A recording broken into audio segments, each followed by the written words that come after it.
Online shopping करने वाले लोग कृपया ध्यान दें, क्योंकि अमेज़ॉन, फ्लिपकार्ट या इस तरीके की ई कॉमर्स कंपनीज पर शायद अब आपको कोई फ्लैश सेल या भारी भरकम छूट शायद दिखाई ना दे, क्योंकि मिनिस्ट्री ऑफ कंज्यूमर अफेयर्स ने कुछ नए रूल्स बना दिए हैं। और कंज्यूमर प्रोटेक्शन एक्ट 2019 में पिछले साल जुलाई में कुछ ऐड की गई थी चीज़ें, और इस बार फिर से उन्हीं रूल्स के अंदर कुछ और अमेंडमेंट्स लागू कर दिए जाएंगे। तो क्या है ये नए रूल और किस तरीके से ये आपको फ़ायदा या नुकसान करते हैं, तो ये जानते हैं। नमस्कार, मैं रोहित, आपका दोस्त, आपका बहुत बहुत स्वागत करता हूँ आपके अपने चैनल रिटेल गुरुजी पे। तो चलिए, क्या है ये नए रूल, जानते हैं, वीडियो शुरू करते हैं।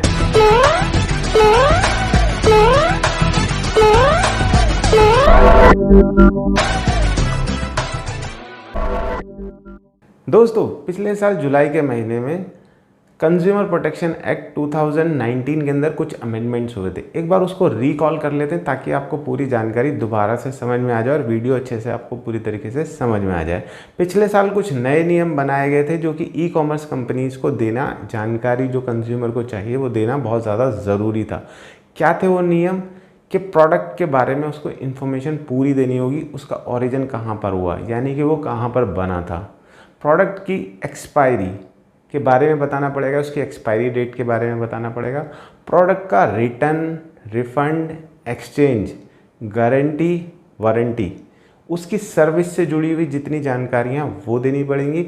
साथ के साथ अगर किसी कस्टमर को कुछ एडिशनल इन्फॉर्मेशन चाहिए उस प्रोडक्ट को ख़रीदने के लिए, वो भी ई कॉमर्स कंपनीज़ को प्रोवाइड करनी पड़े। साथ के साथ ऑर्डर की शिपमेंट या ऑर्डर की डिलीवरी कब तक होगी, इसकी जानकारी देनी होगी। अगर कस्टमर किसी वजह से अपना ऑर्डर कैंसिल करता है तो किसी भी तरीके के कैंसिलेशन चार्जेस कस्टमर से नहीं लिए जाएंगे। कस्टमर को किसी भी तरीके का ओवर प्राइस्ड या कोई इस तरीके का लुभावन वाला डिस्काउंट वाला प्राइस या ओवर प्राइस करके डिस्काउंट दिखा करके, उसको लालच दिखा करके इस तरीके का प्राइस नहीं दिया जा सकता। किसी कस्टमर के साथ कुछ प्राइस दे रहे हैं, किसी कस्टमर के साथ कुछ प्राइस दे रहे हैं, ऐसा भेदभाव वाला व्यवहार भी नहीं किया जा सकता है। पेमेंट्स मोड की जानकारी देनी होगी, किस किस तरीके से पेमेंट्स मोड हैं। पेमेंट मोड के साथ साथ सिक्योरिटी की जानकारी भी देनी पड़ेगी कि उनका डेटा प्रोटेक्ट रहेगा, उनके जो पेमेंट्स मोड की जो सिक्योरिटी है वो भी बिल्कुल सिक्योर रहे। साथ के साथ सेलर की इन्फॉर्मेशन देनी पड़ेगी, सेलर कहाँ से बेच रहा है, उसका किस प्रोडक्ट का है और उस किस किस कंपनी से जुड़ा हुआ है। साथ के साथ सेलर अगर कोई प्रोडक्ट बेचता है तो उसके कस्टमर केयर की जानकारी भी देनी पड़ेगी। साथ के साथ अगर ई कॉमर्स कंपनी कोई खोल रहा है तो उसको अपना एक कस्टमर केयर नंबर देना पड़ेगा, जहां पर 24/7 वो कंप्लेंट कर सके। साथ के साथ वहां पर एक टिकट नंबर भी रेज हो और उस टिकट नंबर के हिसाब से कस्टमर उसको ट्रेस कर सके। तो ये जो जानकारी थी पिछले साल ऐड ऑन की गई थी। अब आपको बताते हैं क्या है नई जानकारी, क्या है नए रूल। चलिए बताते हैं। नए रूल में उपभोक्ता मंत्रालय यानी कि मिनिस्ट्री ऑफ कंज्यूमर अफेयर्स ने नए नियम क्या बनाए हैं? DPIIT यानी कि department for promotion industry and internal trade. यहाँ पर हर ई कॉमर्स कंपनी को सबसे पहले रजिस्ट्रेशन करना पड़ेगा।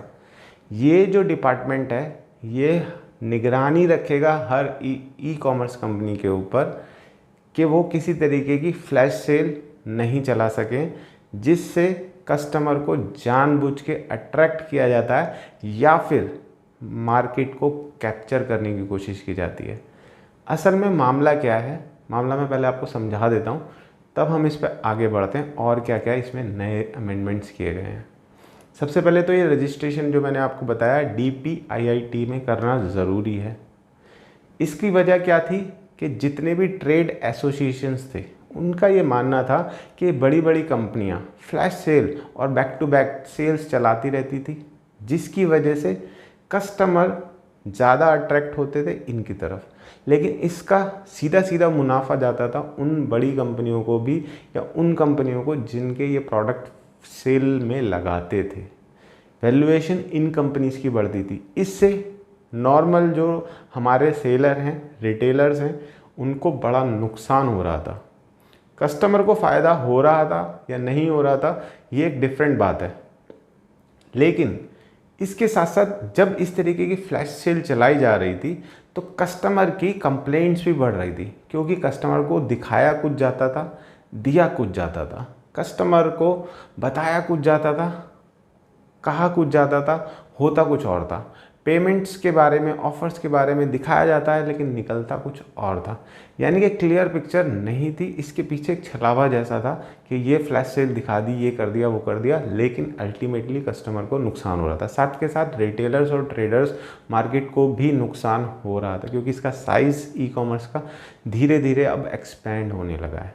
तो इसलिए कुछ जो नए रूल हैं वो क्या हैं, इसमें रजिस्ट्रेशन करना सबसे पहले ज़रूरी है। साथ के साथ ये ट्रांसपेरेंसी रखनी अब ज़रूरी हो जाएगी कि किसी भी प्रोडक्ट की सेल अगर वो लगाते हैं तो सेम कैटेगरी, सेम प्रोडक्ट किसी दूसरी वेबसाइट पर भी सेम हो और रिटेल आउटलेट्स पे भी सेम हो, चाहे उसकी लॉजिस्टिक कॉस्ट कितनी भी आती हो और वो किस तरीके से कर रहे हैं। लेकिन इस छलावे वाले सिस्टम को नहीं चालू कर सकते। लेकिन रेगुलर जैसे दीपावली, होली या इस तरीके की जो सेल्स लगाई जाती थी जिसमें मैन्युफैक्चरर खुद डिस्काउंट देते थे, उसको किया जा सकता है। लेकिन मैन्युपुलेटेड फ्लैश सेल लगाना अब लागू नहीं किया जाएगा।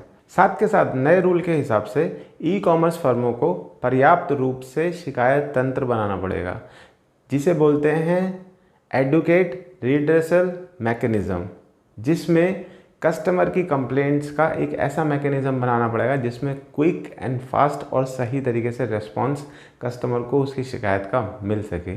साथ के साथ एक चीफ कंप्लायंस ऑफिसर भी नियुक्त करना पड़ेगा और एक रेजिडेंस ऑफिसर भी नियुक्त करना पड़ेगा जो कि 24/7 कस्टमर्स की कंप्लेंट्स को देखे।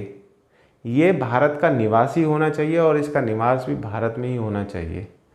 ये जितनी भी ई कॉमर्स कंपनी है इनको नोडल ऑफिसर भी नियुक्त करना पड़ेगा, जो कि इनके जितने भी लॉफुल केसेस हैं उनका जल्दी से जल्दी निपटारण किया जा सके। तो मैं एक बार फिर से आपको रिपीट कर देता हूँ। इसके अंदर सबसे पहले DPIIT के अंदर रजिस्ट्रेशन करना ज़रूरी है। साथ के साथ एक ऐसा मैकेनिज़्म बनाना है जिसमें कस्टमर की कंप्लेंट्स को रीएड्रेसल किया जा सके। इसके साथ साथ चीफ ऑफिसर्स को नियुक्त करना पड़ेगा, निवासी रेजिडेंस ऑफिसर्स को भी नियुक्त करना पड़ेगा, नोडल ऑफिसर्स को भी नियुक्त करना पड़ेगा। तो ये है नए रूल। अगर इसमें कुछ और अमेंडमेंट्स और कुछ और नई जानकारी मिलती है तो मैं आपको ज़रूर दूंगा। इन सभी नए नियमों में सरकार का मकसद है कि ग्राहकों के प्रति इन कंपनियों की जवाबदेही तय हो और निर्वाहकरण की व्यवस्था को सख्त किया जा सके। यानी कि ये कंपनियां कस्टमर्स के लिए सोचें, कस्टमर्स के बारे में सोचें, केवल अपने मुनाफे के बारे में ही ना सोचें। इस तरीके की इन्फ्लुएंसिंग मार्केट को डेवलप नहीं करें। तो यहीं तक इसको रखते हैं। अगर आपको इस वीडियो में किसी तरीके का कोई प्रॉब्लम है या जो भी इसके अंदर अमेंडमेंट्स आएंगे वो मैं आपको ज़रूर अपडेट करूंगा। आप मुझे कमेंट करके बताइए कि किस तरीके से आपको फ़ायदा कर रहा है, किस तरीके से नुकसान कर रहा है और क्या होना चाहिए, क्योंकि 6 जुलाई तक इसमें सजेशंस भी मांगे गए हैं और आप लोग भी इसके अंदर 6 जुलाई तक अपने सजेशन सरकार को दे सकते हैं। उसके बाद सरकार इन सजेशंस के माध्यम से उनको रीड करने के बाद जो भी मैकेनिज़्म है और जो भी नए रूल्स हैं वो लागू कर देगी। मैं अपडेट आपको दे दूंगा। तो इस वीडियो को यहीं तक रखते हैं। सलाम, नमस्ते, सत श्री अकाल। अच्छा लगे तो लाइक कीजिए, नहीं लगे तो डिसलाइक कर दीजिए। सब्सक्राइब करना है तो सब्सक्राइब कर लीजिए। नमस्कार।